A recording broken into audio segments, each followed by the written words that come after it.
Okay, so thank you so much, everyone, for joining us today. In case you are at all confused about where you are, I'm going to put some notes in the chat. We are here today to talk about finding your voice, meeting your voice, and how we can use our voice to improve our communication and our influence in meetings. So we are scheduled today to run for 90 minutes.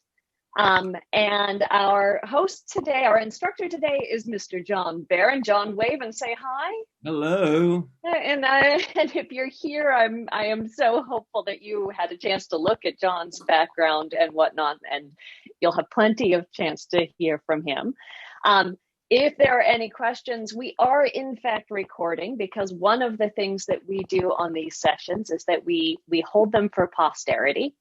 And then something that I think that's really important for us to level set on today is that these sessions are community of practice sessions. So community, I love to see you all. So if you haven't had a chance to test your camera and your audio, you will want to use those, because we're going to come together and do some breakout activities and practice. And today, this is definitely a practice session. We haven't run anything quite like this before. We know for a fact that it's going to be an interesting challenge. We know that we're going to run a little bit tight on time. That's going to be the place where it's going to become a little bit squinchy. So I'm going to lay the plan out for you in the chat, so that you have a sense of what's going on there. And one of the agreements that John and I made in advance was that if time started to look really wonky, I have permission to interrupt him. So if you think I'm being terribly rude at some point later on, that's actually what's happening here. And so there's our plan. We're going to do a quick intro. We're going to do a couple of examples. You have a chance to practice the speech that you prepared in advance. For those of you who did not have an opportunity to write a 1-minute speech, we have some examples that you can read instead. And then we'll do some work together on our voices and then come back and practice those again. So with that, I'm going to turn it over to John Barron. Good. Well, good morning. You see, I'm learning already. So you know, it's often said that the first few seconds of a presentation, they're the most important. Because in these few seconds, one's audience, be it 2 people in a meeting, say, or 2,000 in a theater, they unconsciously, they appraise a person's worth. So are they worth their weight in gold? And hopefully, not worth their salt. So that being the case, I've been speaking for a few seconds already. I can only hope that none of you have left yet. So when working with public speakers or with actors auditioning, I will often have them rehearse these first few seconds of their entrance, so that before entering, they're inviting a state of relative ease, and knowing how to create that. And they're tolerating and welcoming the energies that the butterflies bring. So work on stillness, the ease of breath, and then entering, walking on stage.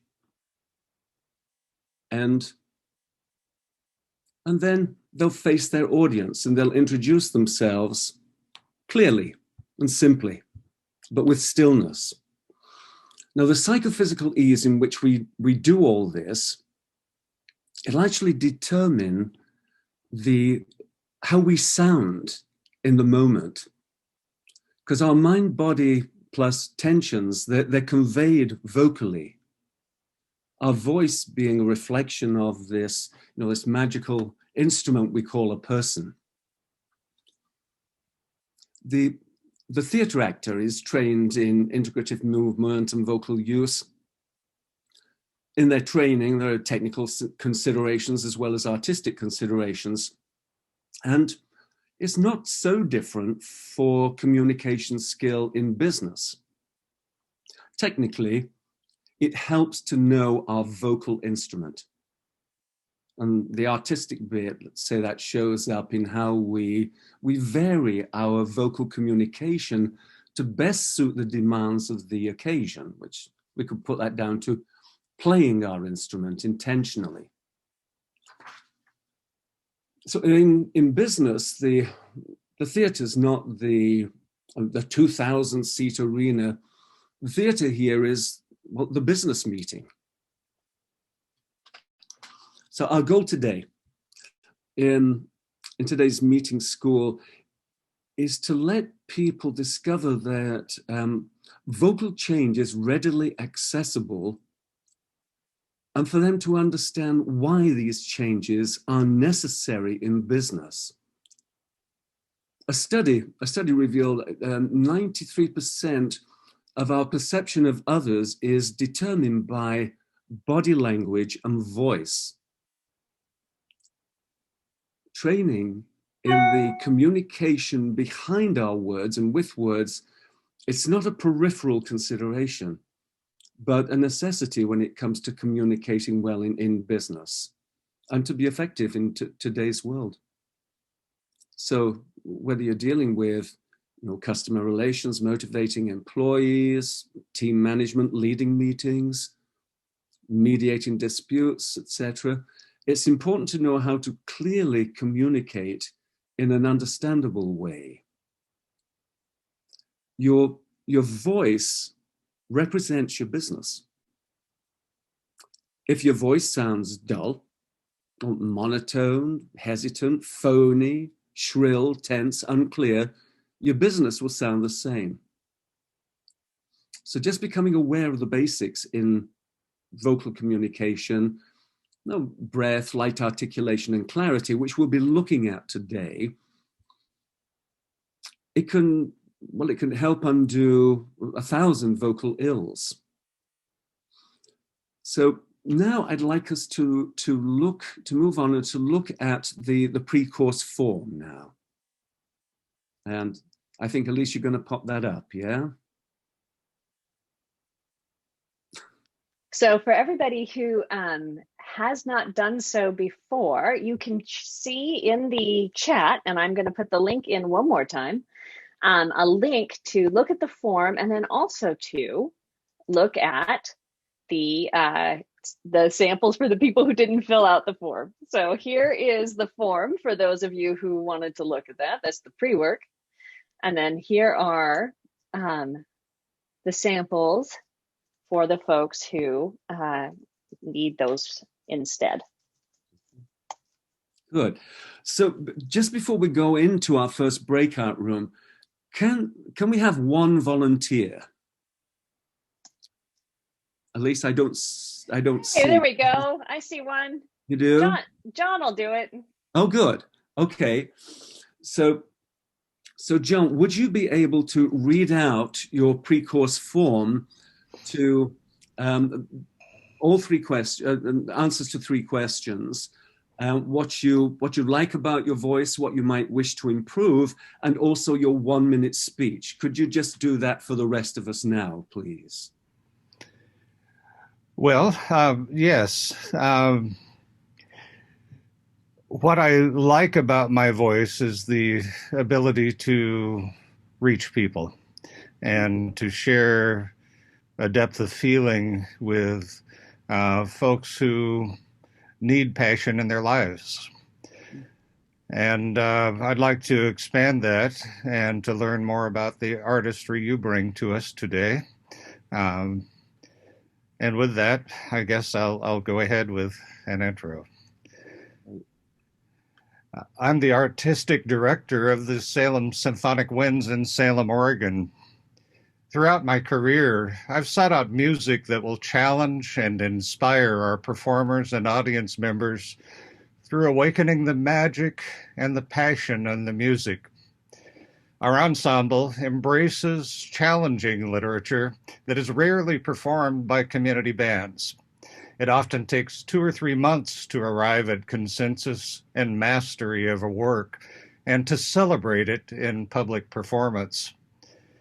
Our 46th season was interrupted by the coronavirus. We grieve the opportunity to rehearse and perform together, to discover the mysteries of new works and respond to the nuance of a phrase beautifully expressed by a dear friend. We look forward to a future season with a deepened awareness of the value of our time together and the fragility of the art we hold so dear. Beautiful. Thank you. Yeah. Very nice. Yes. Yay for volunteers. Thank you. Yeah, thank you so much. Okay, so we're going to be off to our first breakout room. Right. So here's what's going to happen in the first breakout. So John's given us an excellent example. If you don't yet have an example of your own, grab one from that link I've given you. There are 3 sample introduce myself speeches in there. You will get to pretend to be either a VP of sales or a coach or somebody who likes airplane data, because, you know, why not, right? You're going to be in groups of 3, and the breakout rooms are going to close automatically. So for those of you who have not experienced a breakout, I'm going to open these up and it's going to whisk you magically away. And while you're in there, here are your instructions. Just take turns reading your 1-minute speech and listen. So as each person reads theirs, just listen. This is not an opportunity for feedback. We're just reading and listening. Any questions about what's about to happen? All right, my friends, enjoy your time together. Welcome back. Hello, hello.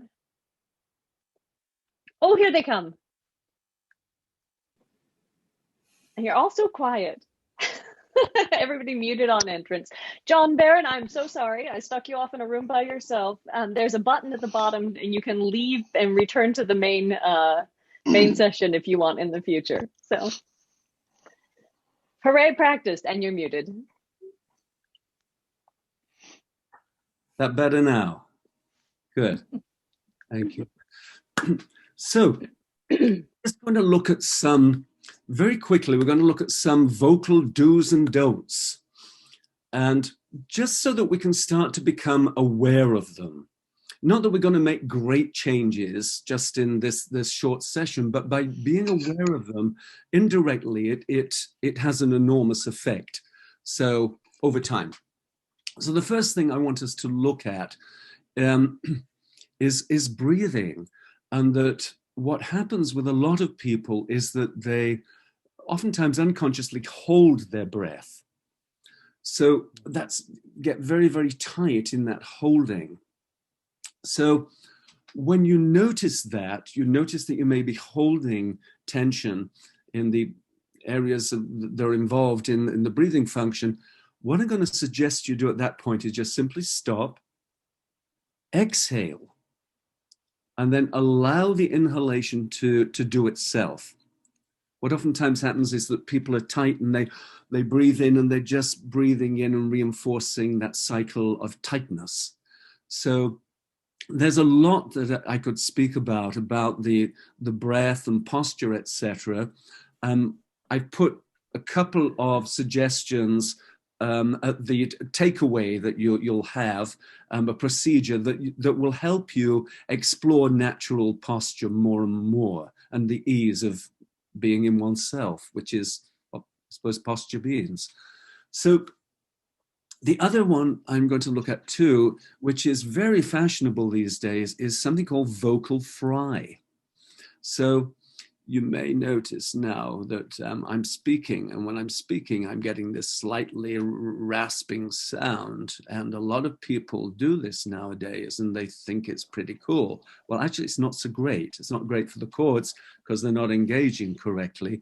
And also, it doesn't put one at ease or the listener. In fact, a study of American adults found that speech with vocal fry was perceived more negatively than speech without it. When we get into the vocal gym section, I'll give you one or two procedures which can help you with that if you actually have it. Okay.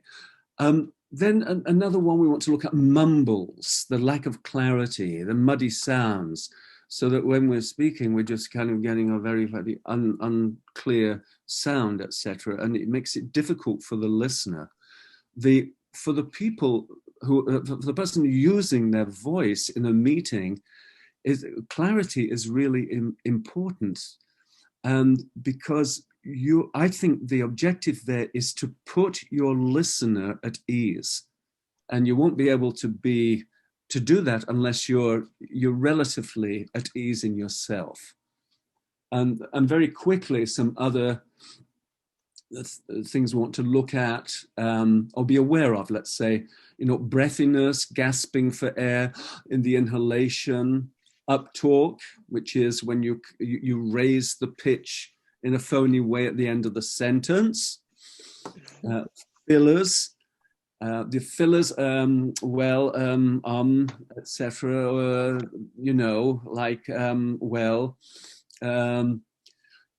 We all have those. Don't worry about them. It's a question of just minimizing them a little bit within reason. And then pushing sound. People think that to project they need to tighten and push. It's the last thing you want to work with. It's the opposite that needs to happen. And the pushing sound is oftentimes accompanied with a phony enthusiasm. And you oftentimes see motivational speakers who are pushing sound, etc. And it's exhausting for the listener. And it's phony. Plus, actually, a lot of motivational speakers lose their voice. The most famous of them, I won't name names, but on average, they lose their voice about 4 or 5 times a year. There's a reason for it.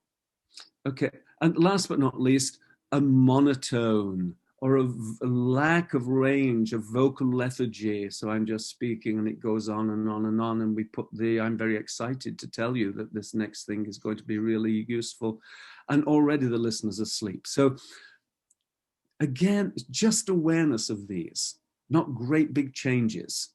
Okay, and some do's that we'll get into in the vocal gym section. I want light articulation, and then a continuous and easy airflow and a continuous sound, so that we're not breathing and coming off the cords all the time and having this rapid machine gun-like delivery, which is very difficult for the listener actually to connect to. And the idea of undoing tension. Let's just do this tiny little exercise. Can you all make a fist? Okay. Now get rid of the fist. Undo the fist. Yeah. So that's what most people do.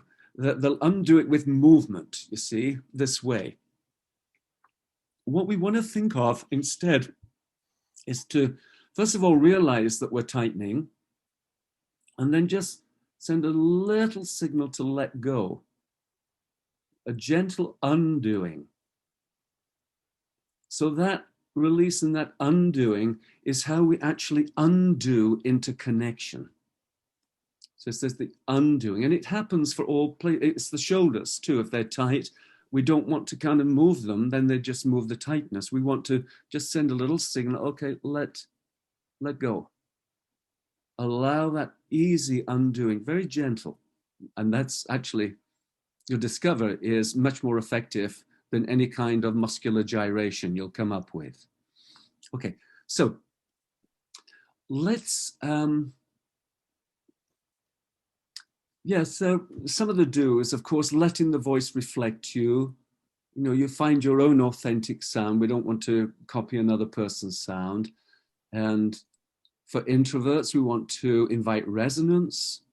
For more extroverted types, they may want to balance the brakes with the accelerator, to take pauses and time, and pause and stillness. Silence is okay. And certainly to allow yourself time to pause between breaths. Okay. So let's have a look now. We're going to go into our our vocal gym section. And we call this a vocal gym sampler. Of course, you know, trained actors spend many, many hours and years going through this stuff, and we're going to do it in 30 seconds. But obviously, in our 30 seconds, we might just miss out one or two things, but hey. So if you can have a look now at the Lucid Voice class for everyone, if that can come up. Uh-oh, hold on. I'll keep talking while you find it. Is that okay? I gotta find it. Okay, Lucid Voice class for everyone. That's not the after class thing. It's not the sampler. No, it's not the worksheet. It's something else. Shoot. Okay, hold on a second. Don't worry. We can, let me start, Elise, while you're finding it. And it doesn't. Good idea. We all do it. Okay. So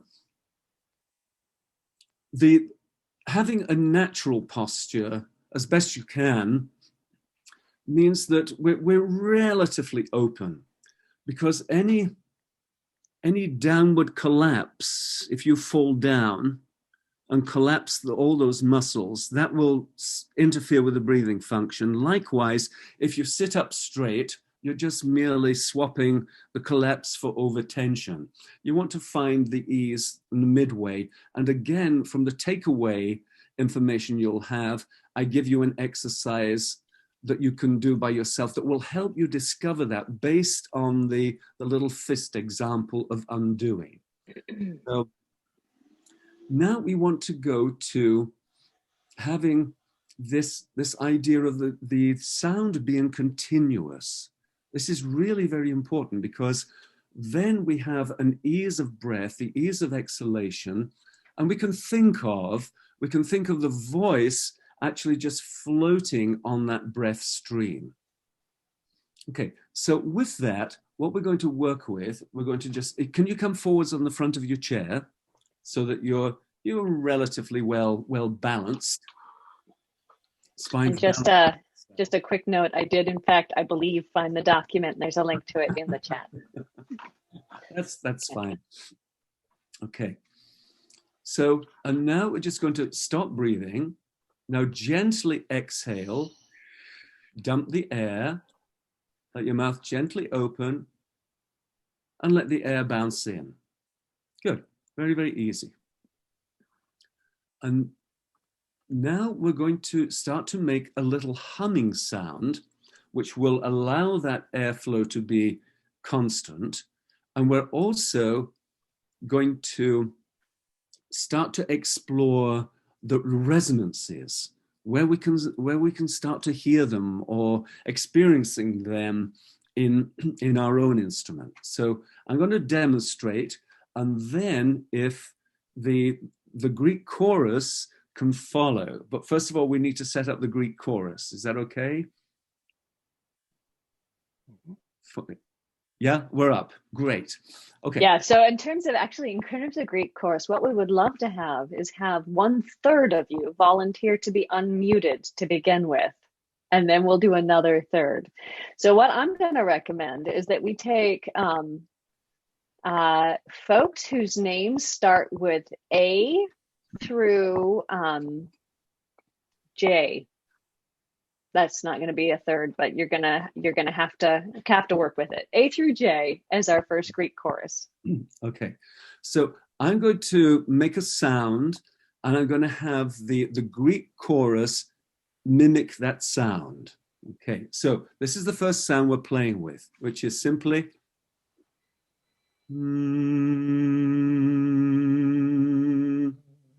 and.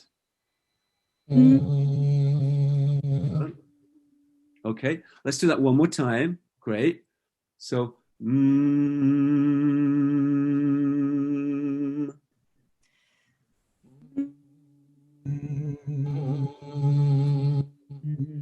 okay, not bad at all.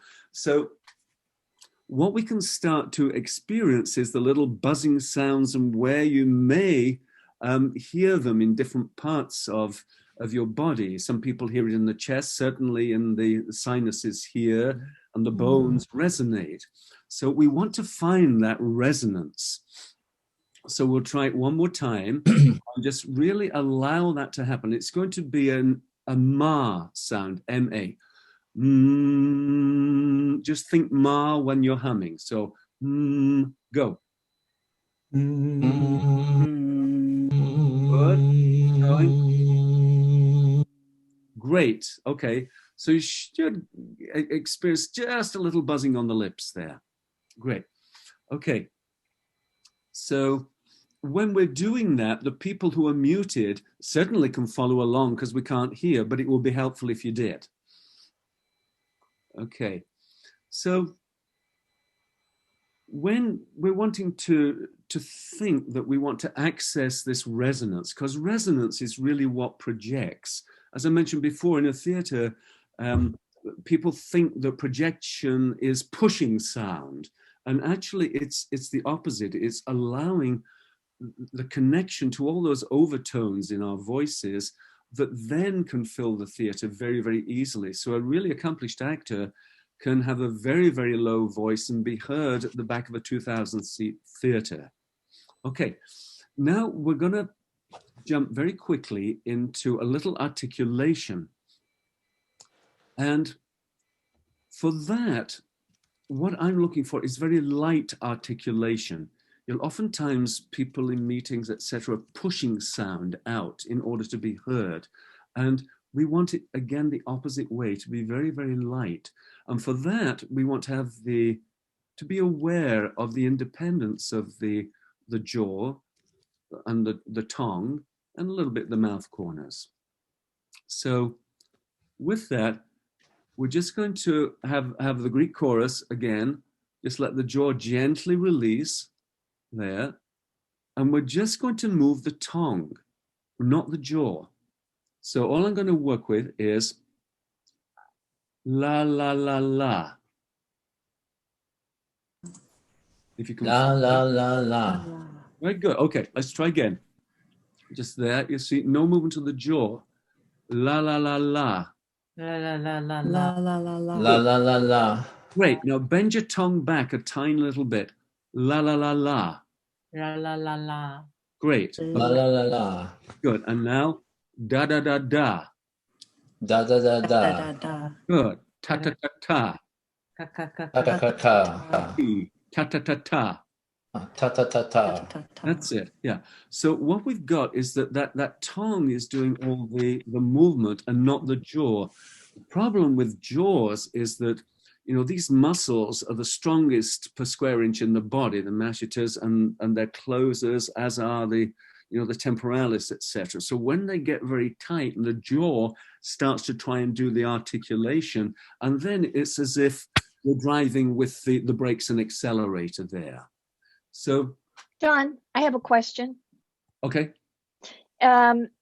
Since the other Greek courses haven't had a chance to experiment with this, can we just chime in? You just say it. Yes, on mute. Yeah. Stay muted, because if we have everybody unmuted, it's going to be difficult. Okay. I'm sorry, I just didn't understand. I just thought the first group was the only one doing it. So, And actually, should we switch? Is it time to switch groups? So Yeah, we've done in good. terms of unmuting, we've done A through J. Now let's do K through N, please. In terms of unmuting, and everybody else, go ahead and do this. Yeah. In the loudness of your space. Oh, yes. Let it rip. Okay. Okay. No shyness, right? Okay. So for the next lot, again, I'm going to go da da da da. Da da da da. Da, da, da. Just let your jaw open a little bit. Da da da da. So it's just Da da da da. Da, da, da, da. Oh, that's great. Ta ta ta ta. Ta ta ta Ta, ta. ta. Good. Now I'm going to take you through more of a challenge here. I'm going to say a word and I'm going to have you repeat it, okay? So the word is the, Da. Da. TH, and just let's see if you can minimize jaw movement here. The, The. teeth, Teeth. Teeth. The. good, Da. and the. Anada. Anada. Va Pa. The lipasa. Lipasa. Lipasa. Anada Anada. Anada. the Da. The tipa Tipa. Tipa. of Ava. good the The tongue. Hanga. Tonga. Great. Okay. Now these are just so silly, these little ditties, but what it's designed to do is to really get your muscles working and the articulator. So we're going to do it again. So the teeth, The Datita. Titha. anada, Anada. lipasa, Lipasa. Lipasa. anada, Anadaba. Anadava. tipa Tipa. Tipa. of the tongue. Avada Avado. tongue. And of course, that's written down and it's underlined on the Lucid Voice class for everyone form that you can reference. So then you can start to put that together, which is the tifa and the lipasa and the tipa of the tongue. Okay, just go for it, and it's gonna be like a whole load of buses crashing. Don't worry about it. So, okay, the tifa and the Tita. and the tipa of the tongue. The Go. Lipsa and the Tipa of the tongue. Yeah, good. So, in fact, you see, we want to really go quickly here, so that your muscles are working quickly. Okay, but that lightness, I want you to just think of that little tongue as being like a snake's tongue. Actually, tongue is an enormous thing, but still, just want to think of it moving so lightly and not tightly. Okay, great. So, Latifa and the Valitsa and the Latipa over the tongue. Go. The Tifa and the Lipsa and the Tipa of the tongue. Great. Okay, good. So then it just becomes the teeth into the lips, into the tip of the tongue, the teeth into the lips, into the tip of the tongue. So you're just having that little silly play with the tongue, but minimizing the joy. With doing this, you start to discover what your tensions are that will block your sound. Okay, so we're going to move on very quickly. We did say it was a sampler here. So perhaps the next Greek chorus group can come in on this one. And this time we're going to start to work with hearing the differences in and variance in the vowel sounds and cleaning them up. Now, I've come across people who want to change their accent because they think they need to change their accent. But actually, from my perspective, you don't. What one wants to become aware of is to actually change your hearing so that you can start to hear these distinctions and variations in the vowel sounds in all these diphthongs and trithongs and all that stuff. So that's what I'm going to introduce us to today. And it doesn't matter if you can't pronounce it so well, as long as you start to hear the differences, and that will begin to help you clear this up. Okay, so we're going to go to A. So I'm going to say that, and then I want the Greek chorus to give it back to me. Okay, A. Good. E. I. O. Good. Ooh.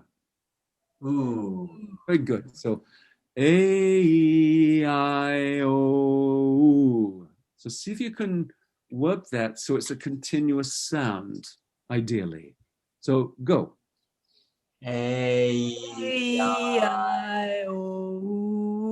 Good. That's great. Yeah. So let's have a look at some of those sounds again. E, A, R. Go. Good one. Okay, great. Okay.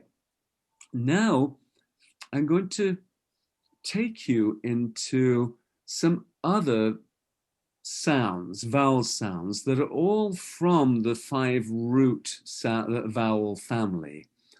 But there's distinctions here.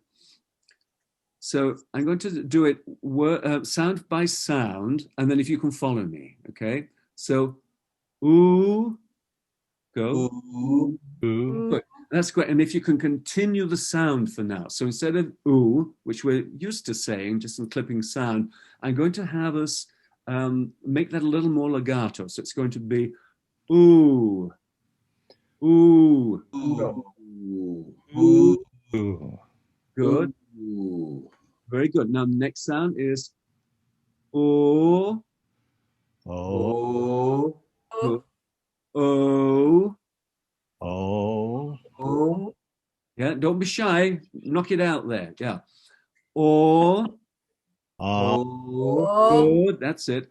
Or, Ah. ah, Ah. ah, ah, Ah. Ah. good. Ah, Ah. uh, Uh. ah, Ah. ah, Ah. Ah.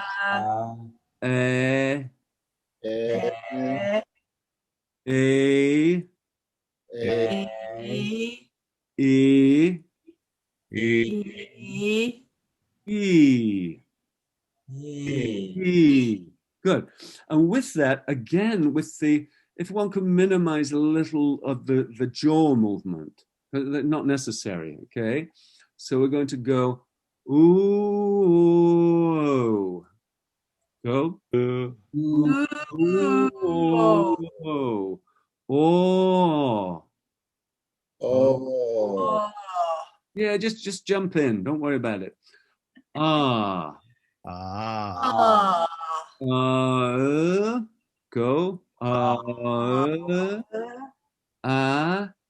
Ah. eh, Ah. Eh. eh. Good one. Yeah.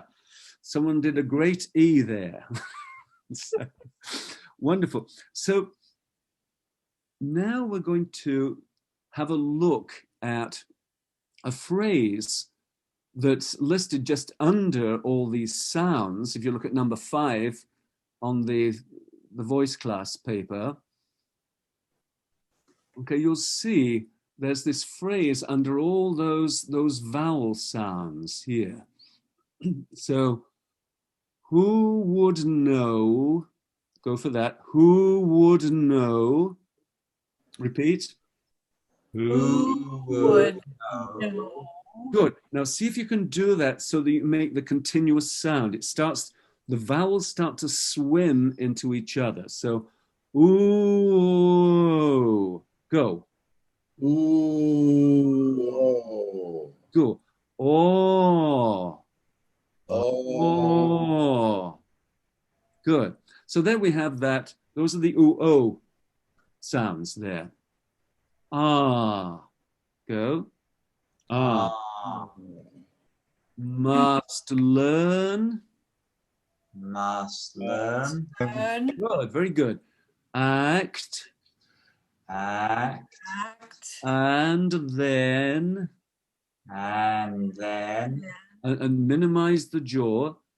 Take his ease. Take his ease. Ease. Yeah, good. Okay, so there's a great Greek chorus here. So let's have you do the whole phrase and we'll see if we can do it together. And so I'll do it with you. 1, 2, 3. Who would know what of art must learn, act, and then take his ease? Okay. Now, we're obviously, we're really exaggerating. You're not going to speak like this in a business meeting. I mean, please don't. Okay.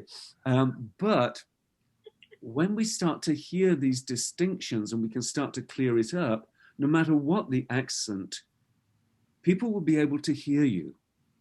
So then we just go through it in normal voice, which is, who would know aught of art must learn, act, and then take his ease. Yeah.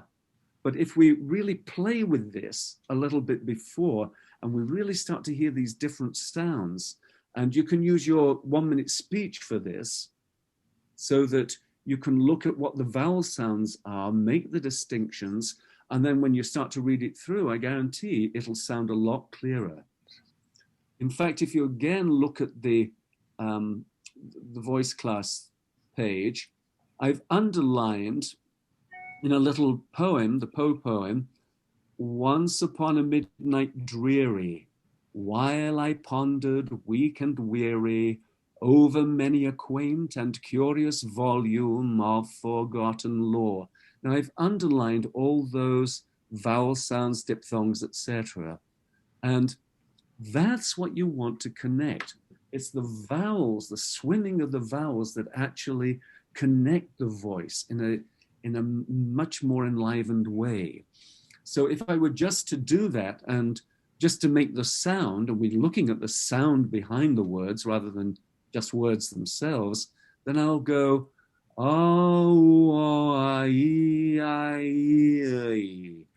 which is once upon a midnight dreary. Okay. But again, this is not how to sound. This is a cleaning up of your vowel sounds so that you can be heard in a much clearer way.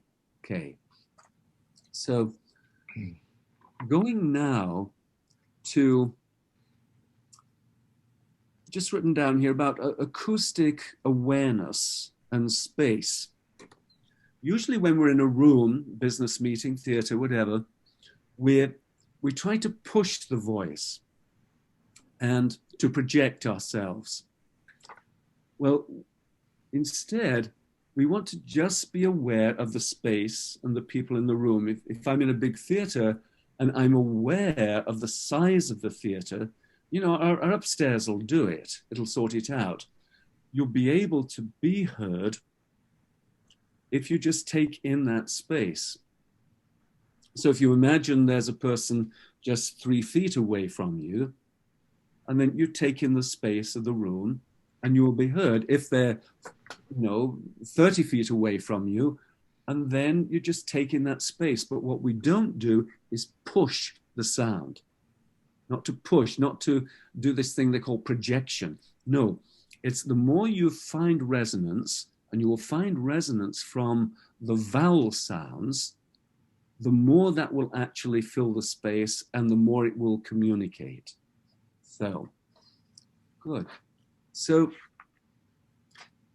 Elise, how long have we got left for our vocal gym bit? Because we were going You have 6 minutes. Oh, great, because at one point, that would be perfect. We were going to take a comfort break, yeah? Comfort breaks are the bomb. Let's do that. Okay, so we're just going to take 2 minutes, and then we're going to come back and just wrap up this little section here, and then move on from there, okay? So, yeah. So you've got 2 minutes. That'll put it at 51 after the hour for those of us who are on an even hour. And if you want to grab some water, if you want to stay on and ask a question, that's okay too. Absolutely, yeah. Good.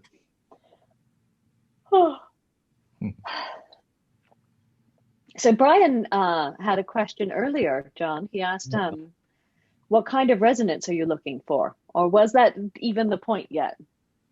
Well, I was trying to understand. I can feel the resonance in different parts of my body as we did the exercise, but what's my target? Is it chest or sinus, or should I record it and see what's better? Actually, yes. But when you do the humming, you'll get most of it, the awareness of most of it, mainly in the sinuses here. So if you try this, Brian, we did the ma sound for the humming. Okay, so do the ma sound and don't change anything. Don't change anything in your thinking, and just gently open the lips.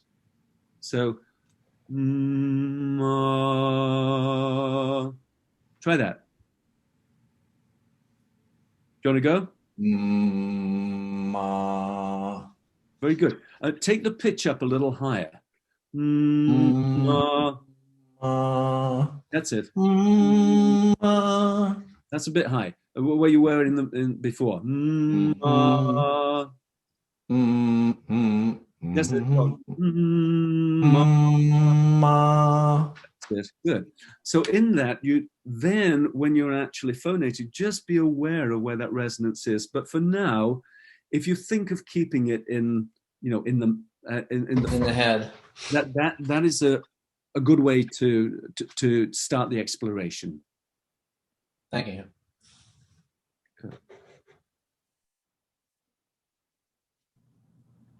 It looks like James has a question too. He wants to know how our voice translates across technology devices. Do we lose something in our voice in using technology? So I'm guessing as you've been working with audiobook folks.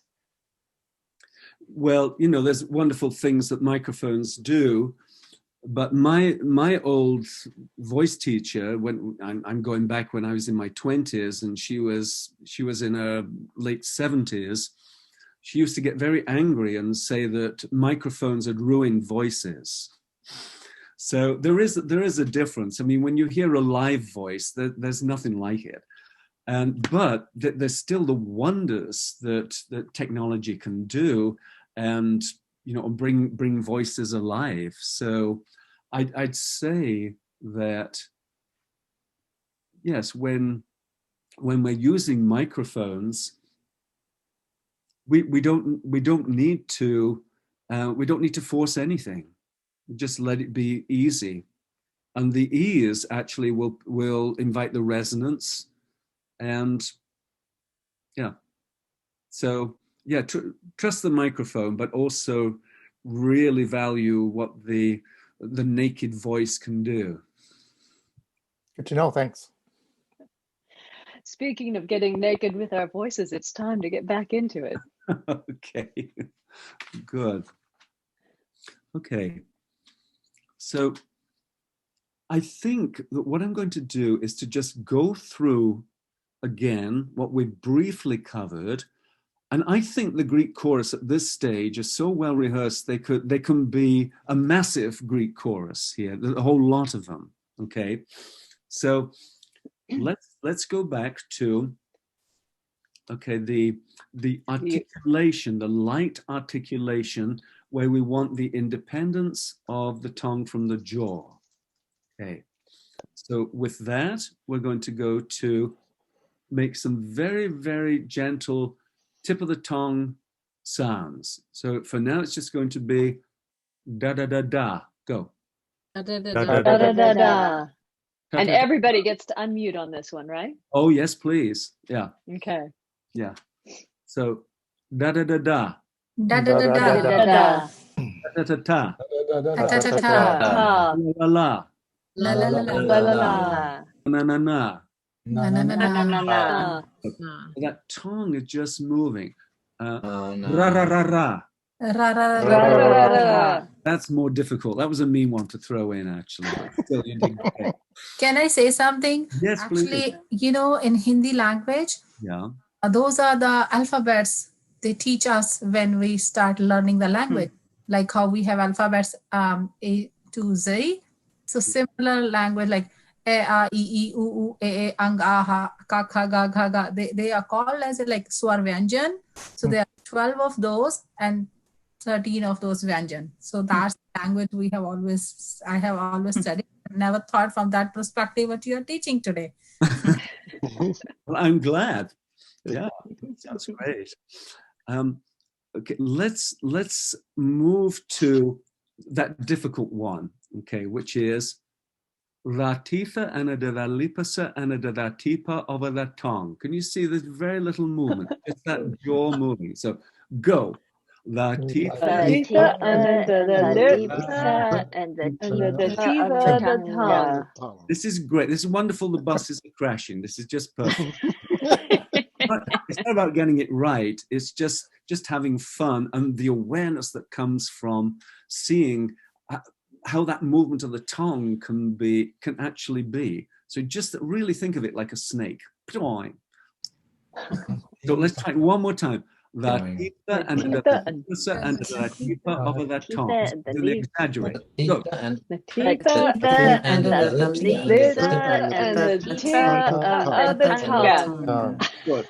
I don't think I'm a very good orchestra conductor here, but still, this is the bus crashing symphony. So there you go. Okay, yeah. So that lightness. And now just say it in a normal voice. The teeth and the lips and the tip of the tongue. Go. The The teeth and the lips and the tip of the tongue. Good. Excellent. And I want you to connect that phrase. I want that idea of the continuous sound. So the teeth and the lips and the tip of the tongue. The teeth and the lips and the tip of the tongue. Yeah, it's kind of swimming, you know. The teeth and the lips and the tip of the tongue, so that you make that continuous sound and we're not interrupting it all the time. Good.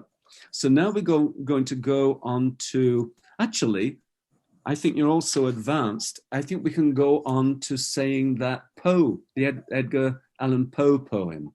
So if you look at it on your Lucid Voice class page, and we're going to go to Once Upon a Midnight Dreary. Go. Once upon a midnight dreary. And that's good. Yeah, let's do it again. Once upon a midnight dreary. Go. Once upon a midnight dreary. Good, because I'm hearing now some people are making those vowels swim one into the other. That's excellent. While I pondered, weak and weary. Go. While I pondered, weak and weary. This is great because you're exaggerating it on purpose. Okay. Over many a quaint and curious volume. Go. Over many a quaint, curious volume of forgotten lore. Of forgotten lore. Good. And now we're just going to say it in our normal voices, thinking about that connectivity and that swimming, so that you're maintaining that continuous sound. So, once upon a midnight dreary. Go. Once upon a midnight dreary. While I pondered, weary. Weak and weary. Over many a quaint and curious volume. Go. Over many a quaint and curious volume of forgotten lore. Of forgotten lore. Of forgotten lore. Of forgotten lore. Good. Yeah. So, really hearing differences there, especially that swimming of the vowels.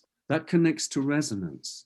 The light articulation allows that to happen, because if it's tight articulation, we're tight, we get tight in the larynx, and we just can't access those natural resonances. Tension blocks resonance.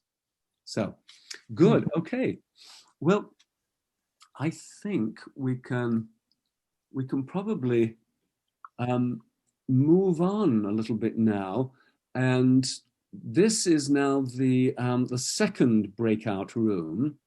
So from the little games that we've been playing and the silly ditties, etc., don't worry about making any big changes, just the awareness. And now we're going to go into our breakout rooms so that you can again perform your 1 minute speech, as well as saying what you like about your voice beforehand and what you'd like to develop as far as your vocal awareness is concerned. Okay. So in this case, instructions are in the chat. They will follow you into the breakouts. Now, both Patty and Nancy had to go for other reasons, so you've been lightly mixed up, but for the most part, you are in the same groups. This time you have 12 minutes. I want you to each take turns reading your speech again, and then this time you have an opportunity for feedback. So you as the speaker, listen to yourself and consider, what do you want to work on going in the future? And what did you like? What did you notice about what happened there for you? And as listeners, we're going to take a tip from the Toastmasters, and we're going to share things that we especially liked that we heard from each other, and then something we might like to hear more of. All right, any questions about what's about to happen? And if you finish early, feel free to leave the breakout room and rejoin us, because I know one of your groups is a little small. So with that, off you go, have a great time.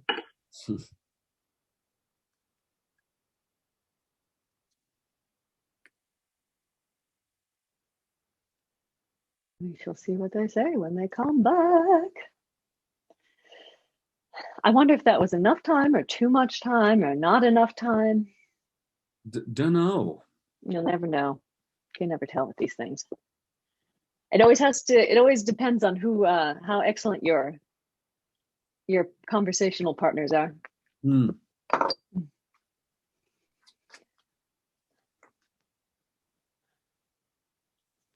Fascinating. All right. 3, 2, 1. All right, closing the breakouts now.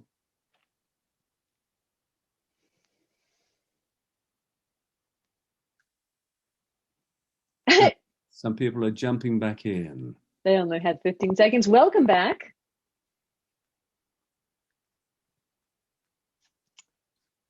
Ah, here they come, here they come. Good. All right, everybody. So welcome back. I am desperately curious. What did you discover? So I'd just love to hear from a couple of people about what one thing really stuck out to you, either in yourself or in the feedback you all shared. What really stuck out to me was the feedback I got from Mark, that in the beginning of my 1-minute speech, I was reading. And then as soon as I said that about halfway through that coaching is what I really love, all of a sudden I stopped reading and I just started speaking. And he noticed that I came forward, and then she leaned into it. And then he felt compelled to connect with me. And as soon as he connected with me, it changed. I could feel it. It was much more speaking from my gut and my passion. Thank you. So I would add to that too, that I think in our breakout room, it was more free flowing, which is a term, I think we've been talking about here, and that there was such a difference. And I think that a number of us said it felt more authentic the second time around, like the person showed up more the second time than the information. Good. Great. Wonderful. Thank you. Does anybody have anything else different? Swimming with your vowels. What a fun way to put it. Yeah. I'll speak out from my breakout room. We were all commenting on how much we were focusing on vowels. It was almost distracting from everything else we might otherwise focus on, like adding some emotion into the words. And we were wondering, really, what is the takeaway? So maybe perhaps, Elise, this is more of a question, but we wanted to make sure we know the takeaway about making your vowels swim. And is it that over time, it's just something you practice on your own? And the idea is to make your vowels swim together to decrease tension, so you're able to talk more fluidly? Yes. Yeah. Actually, those are great observations. It's not one thing. I mean, for the vowels to flow, it really helps in vocal communication, being able to communicate, and also it can reflect also what the emotion is. So, but when we narrow our sound and we kind of clip the vowel sounds, etc., it's very, very difficult to actually get that sound. We need to look at what the sound is underneath the words, what the subtext is in a way, so that then we can allow people to perceive by our sound what we're meaning and what we mean emotionally. So have you ever had that experience where you've listened to someone speak a foreign language that you don't know, and actually you start to understand where they're coming from? Mm-hmm. And we can say that there's a connection between that and, you know, the question you're asking, excuse me. Yeah. Cool. John, quick question related to that. Does the swimming of the vowels also help with your breathing? Yes, absolutely.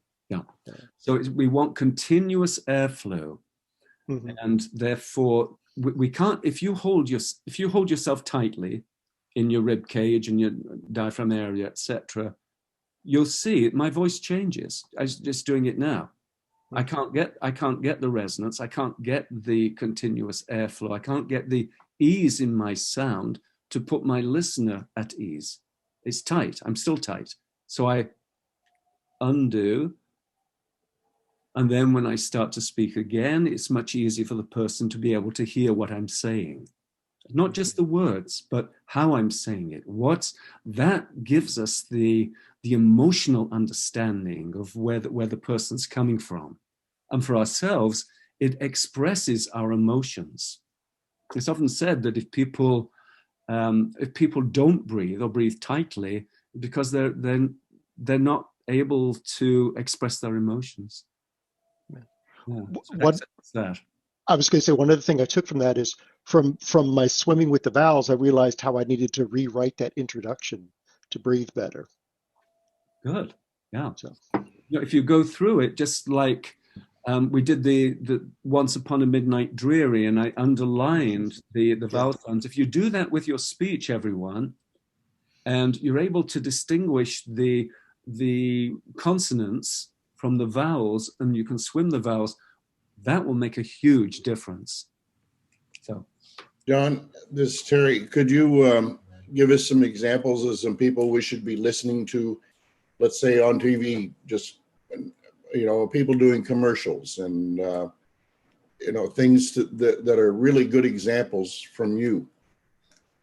Well, of course, I'm prejudiced. I like the old English actors. And, you know, I saw an interview recently between Judi Dench and Richard Eyre, who was the director at the National. And both of them were disappointed by the lack of training that the modern actor actually has vocally compared to how it was when Dench and co were in their early careers. So I would, listen to some of the old actors. So I think that's a great, time to sort of connect it back to just really more solidly the business meeting context. Good. Right? Good. Because we can take all these influences, and you've talked about connecting emotionally. We've talked about being able to be heard, but is there some other takeaway from a business meeting perspective you'd like us to have? Yeah. I think that once you're able to start to, let's say, play your voice, then you can start to look at the dynamics and use these dynamics very intentionally in your business meetings and in your business strategies and in business in general. So we can, well, when we look at, you know, the well-trained actor, let's say, we'll experience at times that their sounds may be, you know, slow, then fast. The volume will vary. There'll be degrees of intensity, which may raise the pitch, or there'll be soft, intimate sounds that gradually build or diminish, and you'll hear the sounds in different registers, more, you know, in the upper registers and also in the lower registers. You know, you may also observe the actor being more physically open and then more closed or contained as they manage this interplay. However, should an actor try to do dynamics, they will sound wooden. Why? Because of what we've already said. is that the tones are the intonation, the tones behind the words. These are the emotional sounds, and it's important that they're natural and authentic, which they will be if you're emotionally connected, and you can have an instrument like your voice to play that. So likewise in meetings, see, the speaker, they can bring this awareness, and that's what it is, to enliven their delivery and intent, more effectively illustrating the content. So for instance, if you read a bedtime story to the kids, it's a very different sound than the sound you make supporting your local sports team.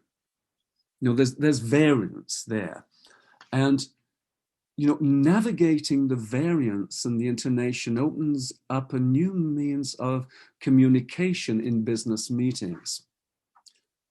So if you listen, or even you record yourself after this meeting, you'll start to see, well, where do you slow down? Where do you quicken? Where do you raise the pitch? Where do you lower it? Where do you make a particular sentence swim, thereby maintaining the listener's attention? Or where are you articulating sounds that punch out meaning? So again, this idea of the tone of voice. I'm sure some of you, when you were kids, they'd say, don't use that tone of voice to me, young man, or whatever, So again, the tone of voice expresses so much. And I think this can be so helpful when you're getting your point across in a meeting. So for instance, if you were in a meeting and you're wanting to close a deal, now that's a very delicate part of the communication. So if you are going to close the deal and say, well, we've been talking about this for quite a long time, and now I think this is the time for us to sign on the dotted line. How about doing that? Well, that's not going to go anywhere. That's kind of very machine gun-like. It puts the listener off. However, if we say, oh, shall we now go ahead and sign the contract? I think that would be quite a good idea at this stage. Are you okay with that? That's very different. Why? Because I've deliberately used that continuous voice so that the listener can't escape. They have to stay with you if you continue that sound. And therefore, when you come to the most important line and things you have to say, then they're listening to you, they're at ease, you're putting them at ease, so then they can make a decision with ease and not with a startled response that comes from the way I did it the first time. If you want to express confidence, well, then a clear, resonant sound will do that. Let's say you're expressing a variety of benefits that your product or your service will have. For instance, our company guarantees fast delivery, price matching with any of our competitors, and 24-hour in-person contact. So that's just varying the range to make sure that you're illustrating these different aspects of the products that you represent. If you want to say something in a meeting that needs consideration from the people, and then you might want to go let the register drop a little bit and to say, let's consider if this is the best way forward for both of us. In a very easy way, a very intentional way, putting people at ease.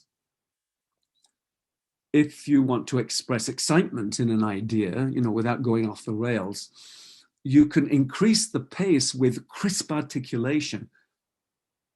well, now we have turned the corner, we can begin to diversify. So all these ways, this opens up, when we start to study the voice as an instrument, it opens up the many, many different ways that we can play it intentionally in business meetings to help us achieve our objectives. And I think that's really quite important. And hopefully that is something that you'll be able to experiment and play with after this meeting. Cool. Excellent. Thank you so much, John. That's I love the illustrations at the end about how to put it to practical use with the examples. Super helpful. And we've got just 3 minutes left. And in these last 3 minutes, I want to make sure you all have some things to take away with you. One of which is an honest to goodness takeaway sheet that I have the correct link for. It will also be in the follow-up email I'll send with the recording for those of you who wish to do these exercises again and follow along in the comfort and security and privacy of your own unmuted domicile. All of that will be available there. So a couple of other things about what to expect next from us. So of course we will send the recording and everything by email within the next couple of days. If you enjoy our events, completely different kind of event. Next week, it is our last one of the year, where we'll be talking with our friends from the Liminal Collective about what does it mean to be an excellent leader, and what does leadership look like in exceptional circumstances, and especially exceptional meetings. And then we love feedback. So there is a link here for sending feedback about this particular session, and we would love to hear what you liked, what you'd like to see more of in the future. And with that, John, I think it is time to try our last and final experiment. And then afterwards, we'll stick around for 10 minutes for anybody who wants to, have a private chat. Sure. Okay. So I got one line that we're going to experiment with.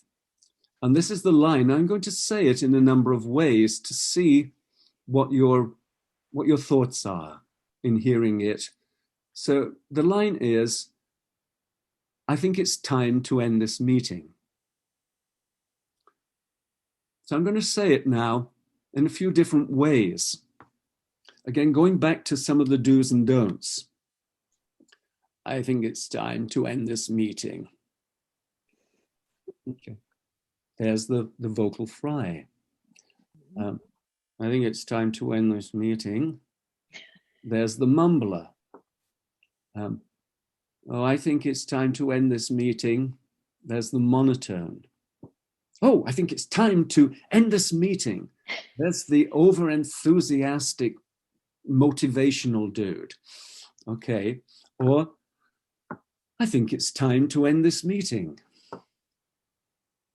So Elise, what do you think? Should we ask a couple of people to say that line and to see how they perform it? Now it's their time. The big stage is here. So we want a couple of volunteers to say this line, which should be followed by great applause by everyone. Okay. Volunteers? Kavita. I think this is time to end our meeting. Richard. Yay. I think this is time to end our meeting. Whoa, very good. Yeah. Mark. I think this is the time to end our meeting. Good. Did you hear that flow of the vowel sounds there? Ooh, neat. Kathleen. I think it's time to end our meeting. Okay. All right. And thank you all so very much. I think it really is honest to goodness time to end this meeting. So thank you all so much. So before we end, can I ask Yeah. one question I have? So as you showed us so many varieties of speaking. So when we prepare our speech, anything like running a session, if I'm making my notes or doing some presentation. So as my practice, I should be mindful of, okay, where I want to raise my voice, where I want to slow my voice, like this is how I should be practicing myself, because I find otherwise you have to remember so many things, not only the content, but how the delivery part you are going to do as well. Yes, of course. You know, if you were to consider all that, you certainly would crash the bus. So, well, you just play by yourself with some of these ideas, but then let it be natural, so that the one thing you want to just bear in mind is just to allow the voice to reflect your authenticity. And that will come the more you intentionally create ease. So all these ideas should filter through indirectly, not directly. You can't be thinking about swimming vowels technically while you're discussing things in meetings. Yes. But what should start to happen is the more aware you are of this, the more it will start to show up. And the more you play with it at home, again, the more it will start to filter through and to show up and to help you in your meetings to be clearer and more articulate. In that way, it's like any other instrument, right, John? Like when you're at home and you're practicing the piano or the guitar or whatever, and you get the scales down, you get the technical stuff down in your practice, that when you show up to play, you can play music, not notes. And then for good all analogy, for all performers, then when they're actually performing, you have to forget technique. You just have to forget about it. The work needs to be preparatory, done before, so that it will show up in performance. So you forget technique, embrace spontaneity, and with a bit of luck, some magic will show up, even in business meetings. Okay. If you're really serious, you can always hire a vocal coach like John. That might be. That's awesome. Yeah. All right. Does anybody have any other questions? I just want to say thank you, John. It was wonderful. Wonderful session. Delightful. You know, I had a lot of fun too. Oh. Because we're talking about business meetings. That's where the action is. Boom, boom, boom. I've heard that. So much fun. Right. All right, friends. Well, I think if we don't have any other questions, we'll go ahead and let everybody go today. So have a fabulous evening. I have a quick question, but I think mine is more of a specific question, actually. So if that's all right, if you would said if it's right to stay on just afterwards. No, please do. Yeah. I'd love to. Yeah. Thanks, Elise. Thank you. Thank you. Thank you. Thank you. Bye-bye. Bye, Kathleen. Bye-bye. Bring it. We're all curious now. What's your specific question? Yeah, well, so the question, John, is, so I'm in the Professional Speakers Association, and we are taught a bit about voice coaching, and I'm relatively new to it. And when I was there, I was like, well, I can write a speech and I can hire an actor to deliver that speech, and the actor can have all these wonderful things and will be much more resonant than me and will have all the training. So why don't I just pay a sort of out of work actor to deliver my stuff for me, and boom, you know, everyone's going to be a winner. But they were all saying, oh no, there's something about the speaker, you know, they're the one that the audience are paying for, and they're the one who should deliver it. And I've sort of got these two things in mind then, because on the one hand, well, if it's worth being an actor and doing your voice, well then it should be like people should pay and prefer to hear it from an actor than from someone who isn't trained. But on the other hand, people are saying, oh, you've got to have the person even if they're not trained. And to me, I can't quite work it out. And I wondered what, you know, if you can, I'm on the lookout for a bit of help on sorting that out in my mind. Okay. Well, I'm very sympathetic to out-of-work actors. So my suggestion would be pay them, but do it yourself. It's a way out of your dilemma. No, Richard, I think your sound is great. So absolutely, present yourself, present what it is you're wanting to convey to other people. And you have an instrument for doing that. I mean, of course, all our instruments can be improved, like any pianist, from the pub pianist to the concert pianist, So I would just say, I'd like to hear you give a speech, and I wouldn't suggest that you try to find excuses for not doing, but to deliver it, but also, slip the actor a $5 or something. Because I wonder whether there'd be some people where you just think, or you hear them, and you're just saying some motivational speakers, and they're sort of machine gun fire, and it's do this, do that, do that. If I can do it, anybody can do it. And you think, oh God, I could do with maybe someone could do a different job there. I mean, would there be some cases, do you think, where it would pay to be an actor and use all the skills of an actor compared to not using them?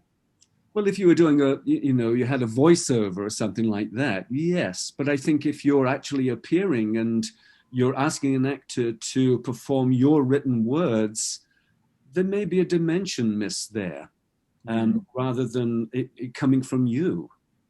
Because they're your words, they're your thoughts, your sound, it's part of your being. And I would just suggest that, go for it. Yeah. So my degree was in theater, Richard, and I trained up that way. And one thing that I know for sure is that acting is an interpretive art. So there are, like we did, it's time to end the meeting. It's time to end the meeting. Is it time to end the meeting? There are a million different ways we can do that. And if you hand over your message to be filtered and interpreted by someone else, you will have lost something.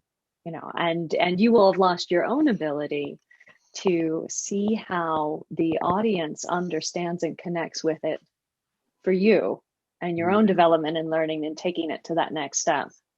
So I think taking some time to go, ooh, ta, ta, ta, ta, for a while, and then just stepping up. No, I think I'll certainly do that. I'll save my money, and I think I'll wait for one of the speakers who just talks over their PowerPoint, and they're giving the same talk they're giving 50 times already, and I'll slip the actor some money to take over from them maybe instead. There are some awful speakers out there. Yeah. Or you could have that actor sit in your audience and give you feedback. So yes. Yeah. Oh. Thank you. To applaud you, Mark. I need to go. Yep. Yeah. Thanks, Elise. All right, folks. Thanks, you John. so much. You're welcome. Thanks for experimenting with us. Oh, it was wonderful. Thank you. Bye-bye. All right. Bye-bye.